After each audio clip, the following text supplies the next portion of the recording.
Well, I was reading the last of chapter 9. Of course, a kitten walked across it and turned it off. Cindy and her boyfriend were getting ready to go, and Dennis and Rory had been sent upstairs to get his belongings from that extra bedroom. And Aurora was carrying that monitor in her pocket. And she heard someone in Hayden's room. And then she heard someone walking away. She bolted up those stairs when she saw Rory coming down. And she checked the baby. Baby seemed fine, but someone had monkeyed with the bed sheet.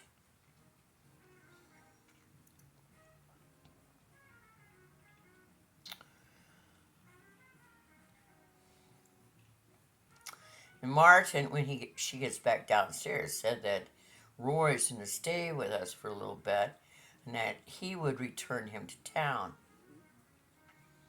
Rory had been sort of kidnapped out to the farm. And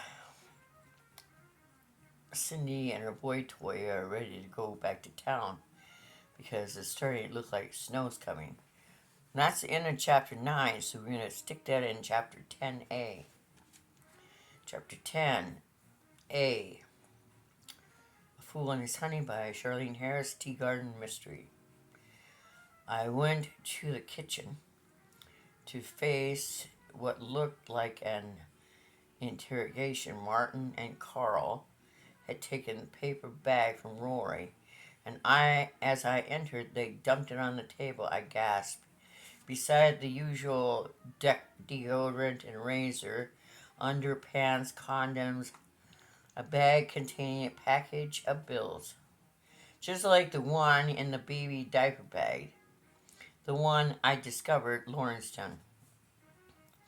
They were under the sheet on the crib, I said, into the silence. It's mine, Rory said sulkily. As long as you can't find Regina, it's mine. She shows up, I share it with her, but we owe something of it to the midwife.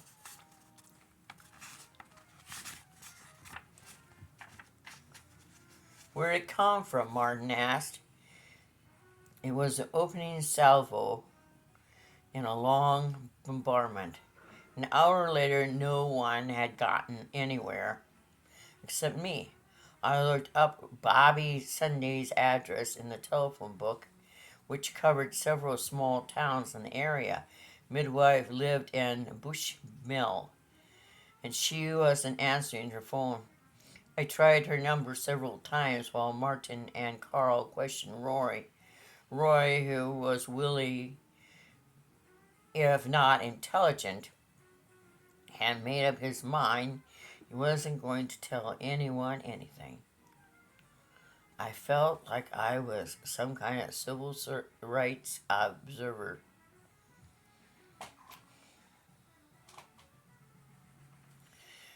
There to make sure Rory wasn't thumped by an increasingly exasperated Martin. Carl seemed to consider this Martin's show, but he contributed to the atmosphere of menace by smoldering at Rory with some effect. I never meant to hurt Teresa, the boy blunted out of the blue. Carl slammed his palm against the kitchen table at explosive force. I told you never to say her name, he said. Then he turned to me. Teresa is simple, he said bluntly. She can cope with life, but just barely. Then this guy shows up, tells her after one date he loves her, gets her knocked up. I have to take Teresa for an abortion. Phoebe's young enough to have one of her own if she wants. We don't want to raise Teresa's kid, and it's not our job. She can't raise a kid. He can't raise a kid. He doesn't even want to marry her. but he had a fit when she had an abortion, which left her crying for weeks. He had a use for a baby, but not for Teresa, who hasn't seen or heard from him since. I looked at Rory in a new light, right, rather than a passive complex to a plot not yet determined. He was an instigator. Stop stepping on my phone. Since Teresa's father had taken care of the situation and would have outfaced Rory under any circumstances, I was sick of trying to figure out what had happened in this farmhouse in the past few months. I'm going to take a ride, I said abruptly. You're going to drive in the snow? My husband looked amazed. And that was all it took to make me grab my coat. I've been dragged along on this, outvoted by my husband, as to the wisdom of bringing Rory back to Corinth. Stuck with the care of Hayden, forced to consort with Martin's ex-wife. I was in a royal snet. She was pissed. Compounded of grievance and self-pity. Yes, I am, I replied briefly. Even as my better sense, and I did have some... Well, he didn't turn it off this time. Good. I don't understand the sense of cat having to walk across your breast when your breasts aren't even in that area, or walk across your phone for no apparent reason just to do it.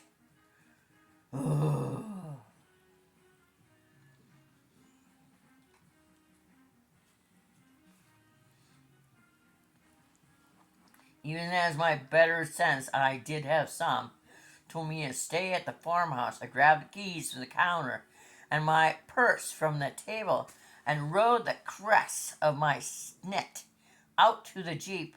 I climbed into it and switched on the engine. It would have served me right if the engine had refused to start, or I had driven into the fields on my way to the county road. But to my surprise, I got to Route 8 just fine. I paused at the end of the driveway for a minute or two, looking at the map I'd yanked out of the glove compartment. It was the middle of the afternoon, and the sky outside was about to lose its load of snow.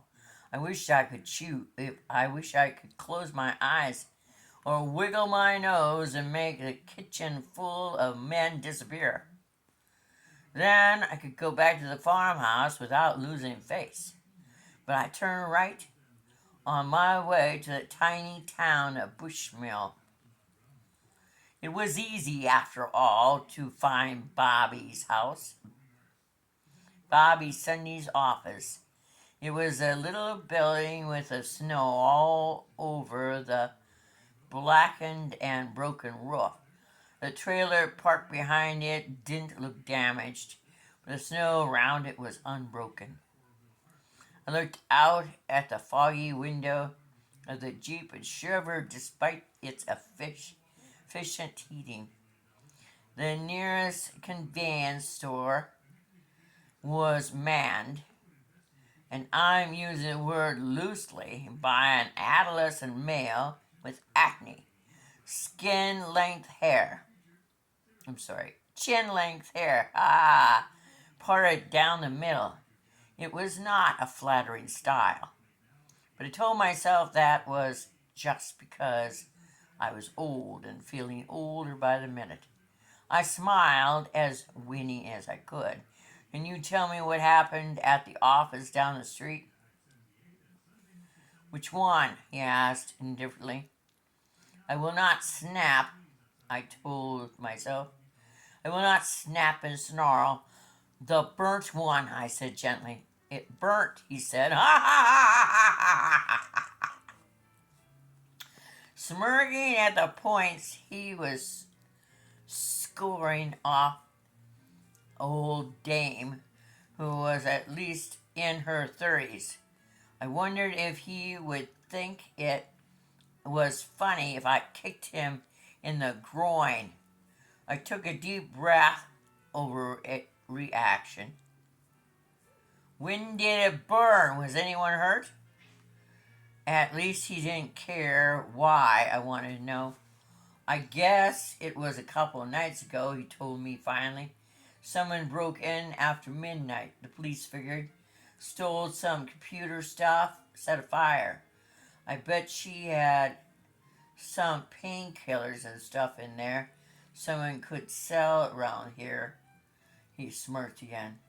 I felt like giving him a little pain. But Miss Sunday is all right? Yep.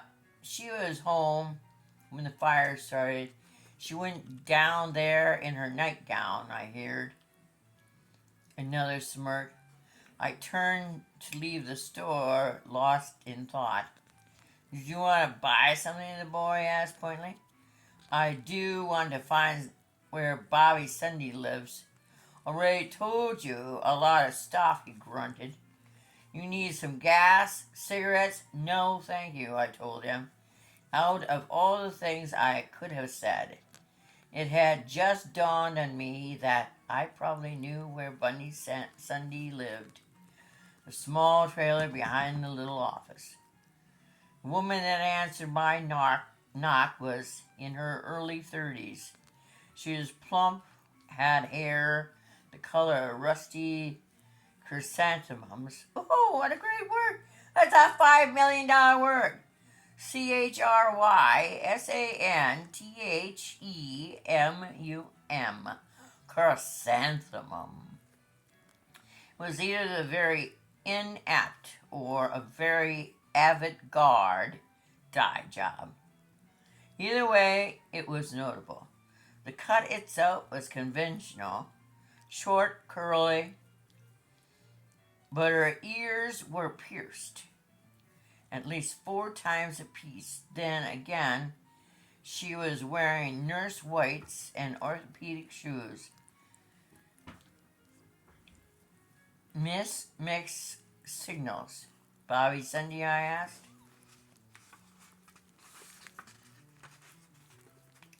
Yes, she didn't invite me in, but she didn't bar the door.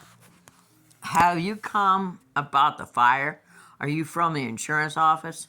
No, I'm afraid not, I tried smiling. But she didn't respond. Could you tell me what happened? Why should I talk to you? She asked. She slammed the trailer door in my face. Bushmel was chock full of resentful people. I trudged back to the Jeep through the snow, feeling my blue jeans brush against my boots. With a heavy feel of wet material, my feet were warm and dry at least, and I made myself stomp the snow off in the treads of my boots before I hoisted myself in the Jeep. Wait!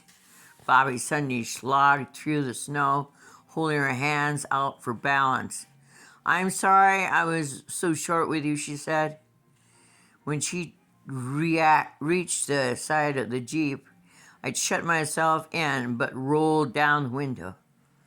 I lost so much in that fire, the midwife continued. My patient's record, the computers, the software. I'd just gotten. I'm sorry, I said. I'm glad you weren't hurt. I keep telling myself that. Sometimes that's not much consolation, I guess. If you aren't from the insurance company, I just wanted to ask you about a patient you had. A baby you delivered around 3 weeks ago here at your office. Oh, I can't tell you about that, Bobby Sunday said firmly. That's private, she hesitated. I usually go to the mother's house for delivery, but every now and then I deliver a baby here. That's all I can say. I could tell she meant it, and I felt sorry for her. Goodbye, I said, so she could get it out of the cold. I hope your insurance comes through for you soon. She made a face at me, half doubting, half smiling. Thanks. She turned and made her way through the yard back to the trailer door. So that was another door shut. You know, she could have said she was Regina's aunt. I found myself wondering about the so timely fire, destroying the records of Regina's paternal visit and delivery. If she had intended delivered in Nurse Cindy's office, right after Rory came back to Corinth, when I thought of Rory's handsome young face, impossibly guileless, I heaved a sigh. What would we do with Rory? Would he be safe riding back into Corinth with Carl? Did I care? Would Martin be willing to keep the boy in the house overnight? I wasn't sure I would. I was grateful to see the entrance to the farm, and even more grateful when I entered the kitchen, find Rory intact and Martin and Carl apparently holding on to their tempers. I tossed out the key on my purse, realizing I had forgotten to take my boots off at the door, and knelt to dry them with a towel. So what have you guys been talking about? I asked. I looked at Carl. This fool, he began. And then the window exploded. What?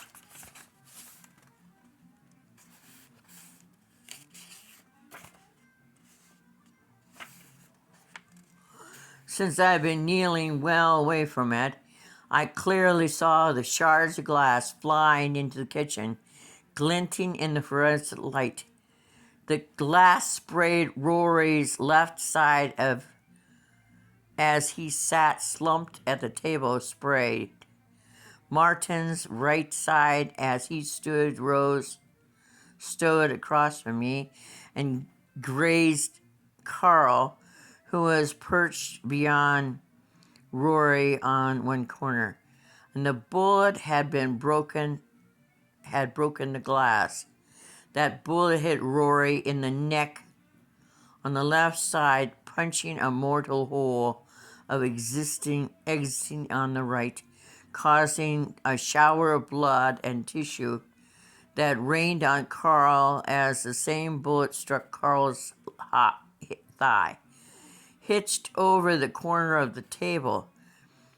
At that moment, it seemed Martin screamed, "Down, down, down," and took a flying leap to land on top of me, flattening me to the floor. A heartbeat later, a heartbeat Rory didn't have, I was face down on the floor amid the glass and the blood, my heart racing at terrifying pace. Carl was screaming. Rory bonelessly slid out of his chair and lay 2 feet from me, blood pouring out of the wound in his neck to puddle under him. His eyes were wide open. Doesn't say wide, but I stuck it there. I shrieked without knowing I was going to do it. With Martin weighing me down, I lay shivering and shaking on the floor, with Rory's blood spreading toward me. Nope, you're not going to stand on the phone. Thank you very much, kitten.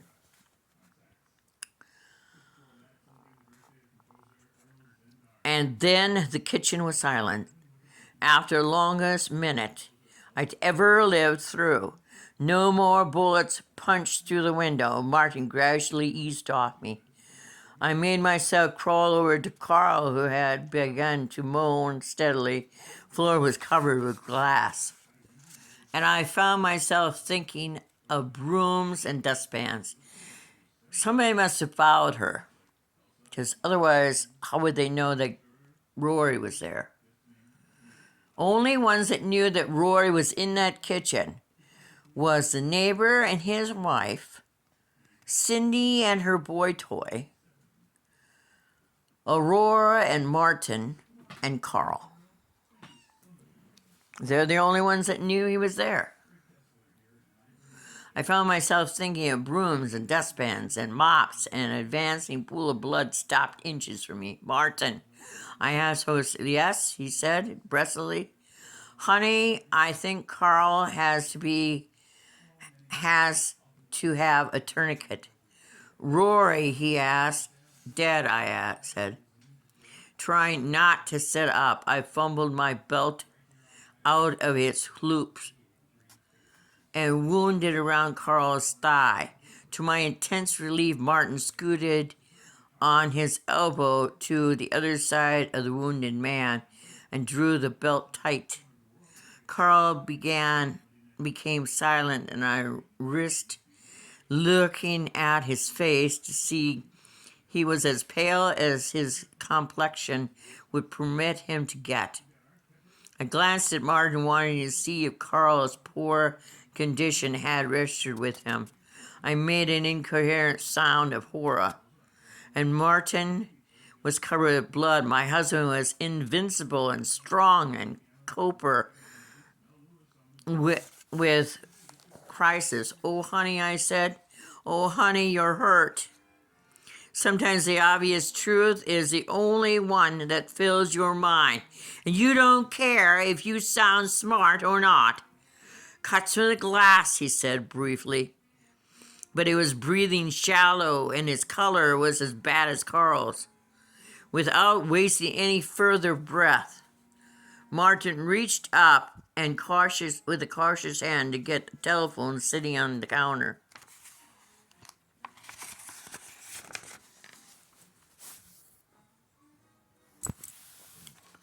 From upstairs, Hayden began to cry. I'm going to finish this chapter before I go.